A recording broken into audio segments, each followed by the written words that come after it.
gonna get a little loud. We got Anthony here, he's sandblasting Beth. I wanted to give you guys an update. My mic is dead, so I'm gonna talk loud. Anthony's got a question for me over there. Probably not gonna be able to hear much, but I wanted to show you we're staging Beth here at the ranch in the corner where we can try to hold the mess a little better than somewhere else and we make a dust storm everywhere. So let's look this through really quick here.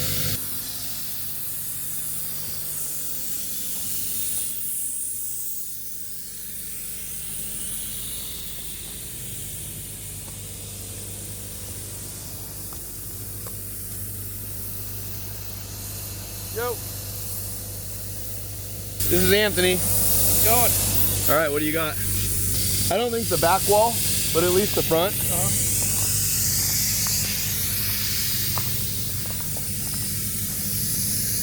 Yep, sure. The housing is over there. The brake lines are on it. I'm not concerned about much of that. Yeah. Just kind of general cleanup. Yep. Same with the suspension parts. Yep. Not That's worried it. about overblast getting on anything, right? No, even the hubs on there, Yeah. I'll need to recoat them. They're just so we're gonna restore the whole car. Cool.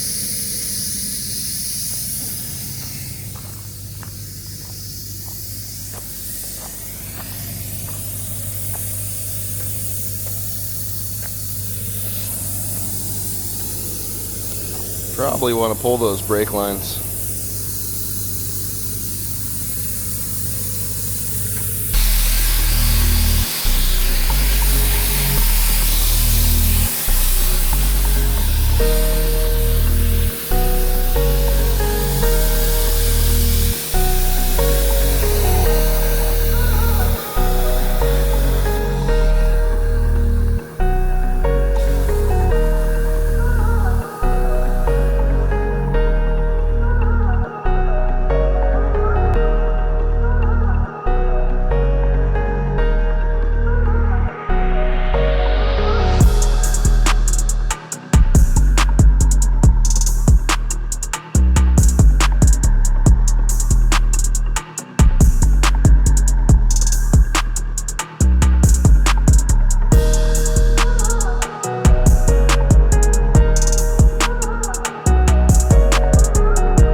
Where'd you come from?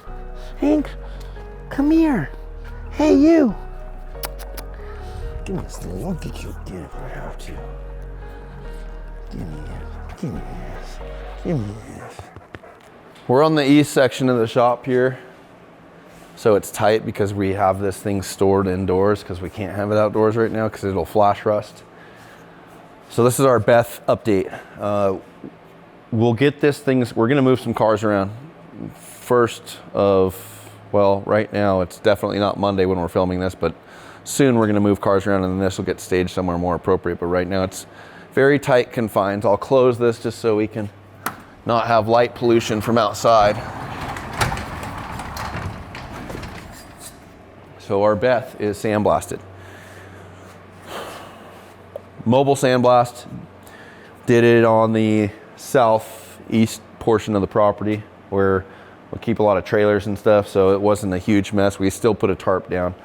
But guy came out, Anthony came out and did everything we wanted. We'll go through and look at the front suspension and the rear axle housing and the swing out tire carrier. But it's not like perfect on the firewalls and stuff, but it's just something, I want to touch it so bad, but I know I can't touch it with my hands. It's just enough where we can go back through. I built this truck, I think I stated it before, but I built it when the engine was in it and I did not take the engine out. It was just super budget build. I did the best I could with the fabrication because that was at zero cost to me. The parts and everything else would have been at a cost. So I did what I could, but there was a lot of stuff that wasn't welded because the engine was in it. So now we have the opportunity to go back and tidy some of that stuff up. It's pretty ugly. There was definitely portions of the cross member down there, and I'll have Joey go through and you can look at all the seagull shit and everything when we film it. But there's portions down there that were blind or with a mirror, just trying to get as much as I could and, you know, counting on the bulk of the welding to hold the car together, and it did. It worked really well. There's actually no cracks, at least from what I can see. Some areas I had concern about were like in the bump stop area, and definitely some of like the weave style welding onto the frame, but looking it over, it doesn't look like there's any cracks. I haven't looked at the rear, just the front. What we're gonna do now is just that. We're gonna go through, we'll do all the welding that was missed. We'll demo anything that we're gonna need to. We'll be able to get the fuel cell in here. It's got this metallic silver look, like almost how the paint was, but that is just raw steel. So I wish we could leave it like this and then, you know, paint it, because when we put WD-40 on here, it's probably gonna be a tougher lesson with prepping it for paint. The underside of the frame is all completely done as well, so we'll be able to add skids, add a little bit more structure in there. The leaf springs are at Deaver. Deaver is going to add another leaf. Then Michael Allen is going to go through and do his special sauce on the rear pack. Engine is not out of the other donor car yet. That's going to come out of my CTSV, and that is an untouched Texas Speed 6-liter, heads, cam, springs, lifters, all the stuff. I have a, you know, it never got any miles put into it, but I have a big gnarly dart motor that's going to go into my black Cadillac. Maybe we'll cover that at some point. I don't know if you guys want to see that. We can cover that build, but that'll be a Gen 1 CTSV with a 464 cubic inch dart block, AFR heads, fully built, Cali's internals. Back to this. So this is just getting staged in here. This is going to be a short update because it's really just talking about what we're going to do, but we're getting Kevin's truck to powder coat, and that's our bandwidth, right? We only have so many bodies and so many things we can do. So as soon as we have Kevin's truck leave a spot, we'll kind of do musical trucks in here. We'll move stuff back around and get this into a phase where Caleb can start working on it, plugging the engine, plugging the trans, getting everything back together. We have a hub upgrade. So we'll put, I think they're Blitz hubs, but we have the snouts and the hubs, so we'll need to get a snout block. And then I'm gonna have Luke just design a new steering knuckle and end for the beams that is just SolidWorks. We'll cut it on the plasma table and put that together. The beam in there we'll talk about still has a kingpin stuck into it, and I'd love to hear some ideas on how to get it out because we've tried a lot. And I would hate to have to build a new beam or, you know, R&R a beam just to cut the beam end off of it.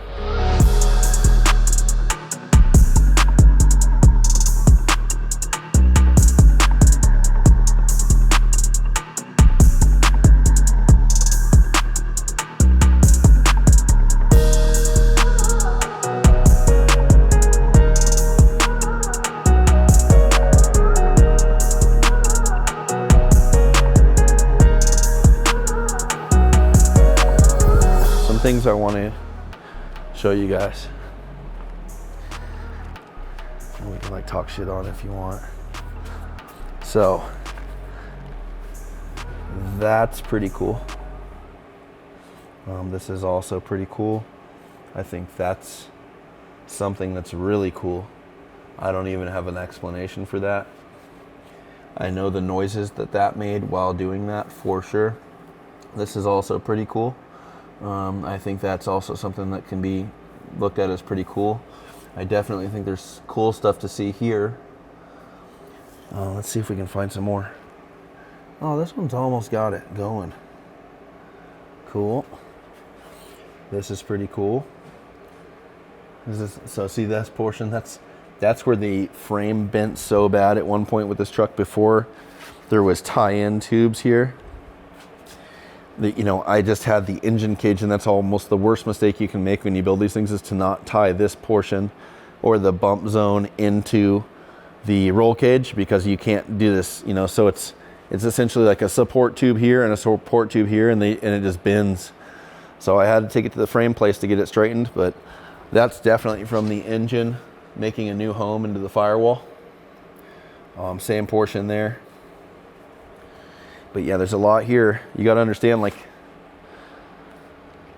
I did this on the weekends. I didn't replumb the truck. I didn't even add a trans cooler to the thing. It didn't have a fuel cell, so it was literally like stock truck.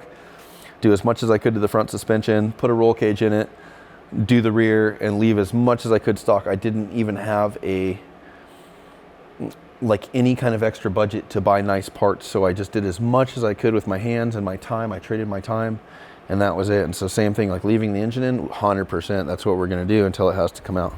So now what we get to do is, you can look at all this stuff now, and you can see how we're gonna fix it and add to it and repair it, and it's gonna go back to looking beautiful. There's also a tube here that's not consistent on this side, and I'm sure that's a packaging thing, where something had to fit there or a line was going through there.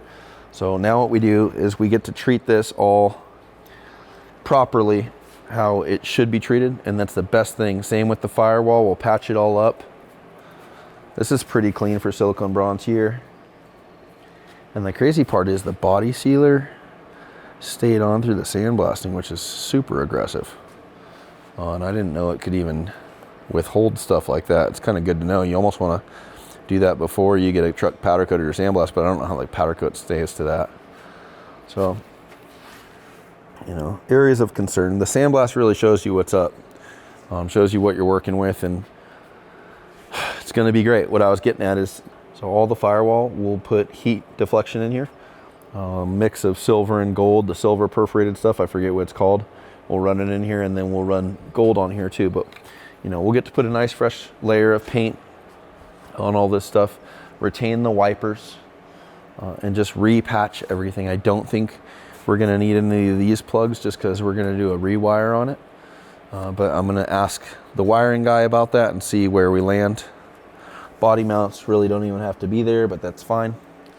And we'll go in and I can probably get away with a little more tube work as well, but really it's just gonna be a sub-assembly like we do everything else, where the coolers and the grill and the headlamps, that all lives on its own thing. So if I can twist Jason's arm into doing some tin work on the front and the rear of this, I'd love to just keep it simple. Just run some simple enclosure panels and have this thing look cool when the hood's open or when it's off. Same back here. This was the original start of running these rear bills off the trucks. So he did a pretty good job of not smoking that whole thing. We'll just replace the lights and put some paint into it. And then the one thing we didn't get to see is under here. So super fresh now.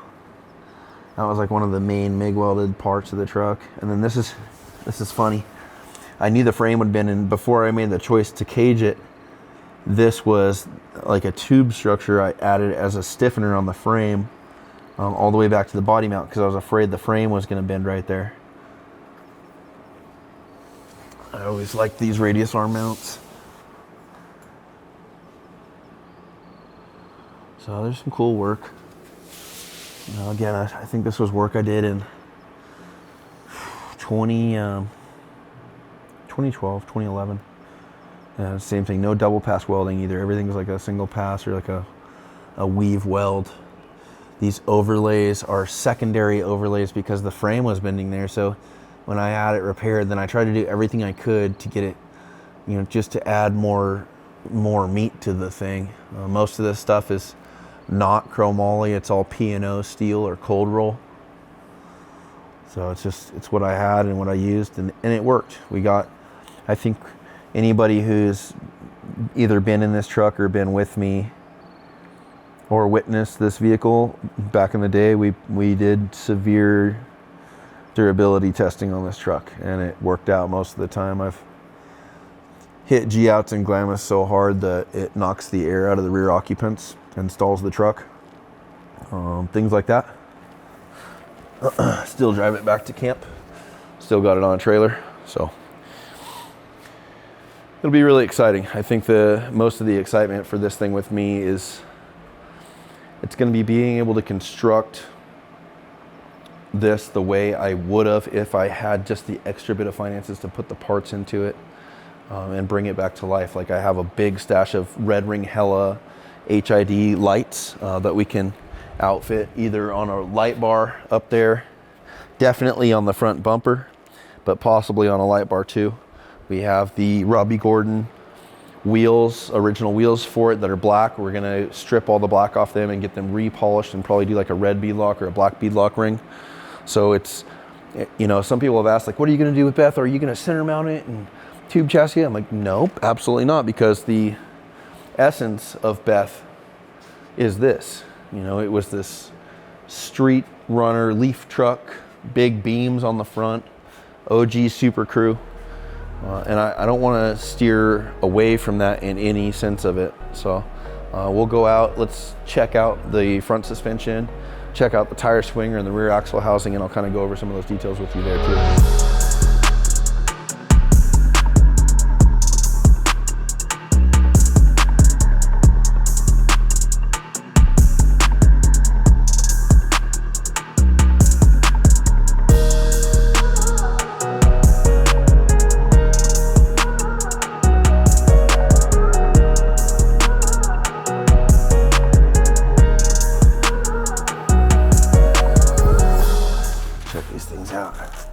So remember, it's supposed to rust if I touch it, but we'll still look at it. So I had some stuff right. You know, just a lot of like little lessons here. Coarse thread hardware, non-shanked, you know, so the grip, you can see the grip here and then you can see the thread. And that's just living rent free in a big old hot dog in a hallway hole. Those are important things. You can see like the welding on here too. This is just when I didn't know about, you know, adding more meat with a cover pass, and so it's just like a single pass route, and there's pretty good edge control through that whole thing.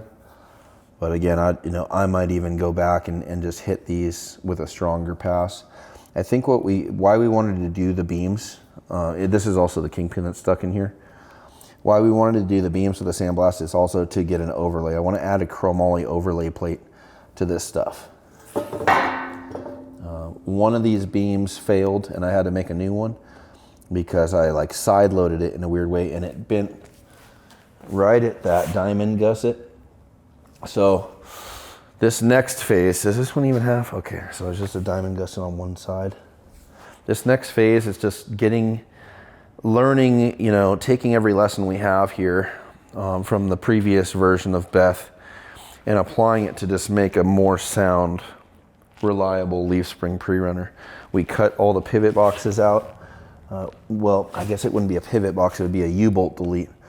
But you know, a lot of this stuff is just, it's rough, right? Like it's not optimal. So we'll reconfigure this. We'll still do a U-bolt delete, but it'll just be a little cleaner of an operation. We'll TIG weld everything. The issue I've had with this kingpin is how to get it out, because it is truly seized in there. We've tried to hit it out. We've tried to put it in the press. And I don't know. And if you guys have a good solution that we can do with minimal tooling, that's going to be the move, because I would just hate to have to rework this. This beam end is so deep into here and it's fully tied in. And I just don't see that. So I don't like it. It's a hardened kingpin. It's not like something you can just drill through. So if you have a solution on that, let me know, because we're going to have to fight that thing till the end to get it. So this stuff's ready to go back. Figured all the rod ends and everything, we'll get new stuff from Pro Bearing. So, you know, just left them on while they got blasted. It's better than getting the threads. So little things to revise. Same with the rear of this thing. Rotors are pretty toasted, unless you want some cool texturing.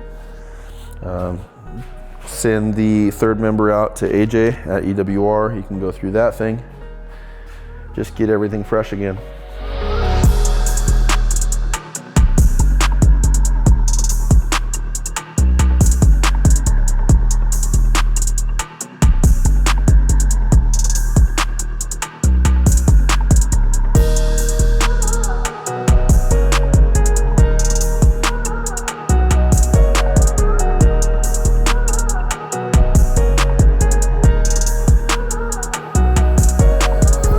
We anticipate that the No Fear F-150 will have the same success and acceptance with the 18 to 40-year-olds now that the Harley-Davidson F-150 Super Crew had with their parents. The buildup of the vehicle combines performance, convenience, and styling that match the needs of hardcore surfers, motocrossers, wakeboarders, and off-roaders.